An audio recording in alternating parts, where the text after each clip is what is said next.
Hey folks, all doing? Hero of None here with your Mundus Minute on March 19th, 2021. ESO News, Luxury Merchant, and Golden Merchant stuff, all in a few minutes.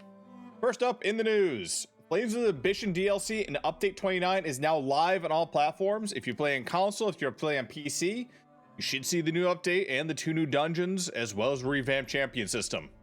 Also, a reminder to folks on the PC, you have a period of time right now that you can do respecs, but that's going away pretty soon. Usually 2 weeks is the drop-off date for any major updates like this, so you have kind of a few days. So probably by Tuesday, you want to complete any of your changes, and after that, it's probably going to start costing you money again to get respecs. The Jester Festival is going to be coming up again. Jester Festival starts on March 25th and ends on April 1st. During this time frame, you're going to be able to get 100% experience boost during the time frame. So if you've been waiting to grind up some champion points, now's the time. Probably doing dailies, dolmens, Skyreach runs is probably quickest, but save up your experience scrolls because they will stack with this event. Finally, ESO Live.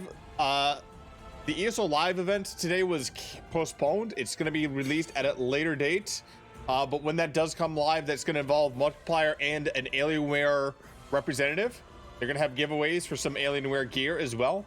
So tune into that when it gets rescheduled. Let us take a look at the Luxury Merchant and the Golden Merchant for this week.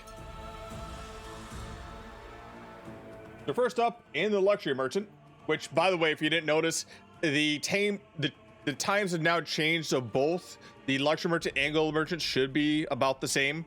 Always happens this time of year when the daylight savings times pushes the clocks ahead. You can see you got a bunch of alien stuff here.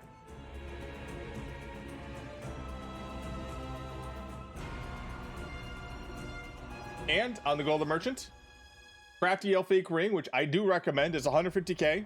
And even if you can get this pretty easily from the overworld, but I mean, this is gold and it's a pretty useful set, PvE and PvP. Can't really go wrong with it. Signia Parale, which is kind of more useful PvP side, but when you increase your physical and spell resistance up to 10k based on your missing health, so the lower your health gets, the more armor and spell resistance you get, basically. You can get this. I probably recommend against it, though. You can probably get better results with something like Fortified Brass, which will work in Cyrodiil right now. Pariah will work in Imperial City and in Battlegrounds. Cyrodiil, not until update 30 will it work, if they don't change it before then. So maybe you want to skip that one. And for 250k, Ring of the Sergeant, which will at its 5-piece bonus here will increase your fully charged heavy attacks by 2,257. Really not worth it. And Flame Blossom Wing, when you deal damage, you can summon a line of fire that moves forward every 1 second for 11k damage. It hits any enemy in this path, applying a burning status effect. It can occur once every 10 seconds. That was interesting. I probably would say you could farm from the dungeon a little bit easier, but if you don't have the DLC, maybe you want to get it. Then for 100k, Grotharm's Arm Crops, which are very good in PvP and PvE. And Stormfurt's Arm Crops, probably more PvE side, but they're both shoulders. Gamble the keys.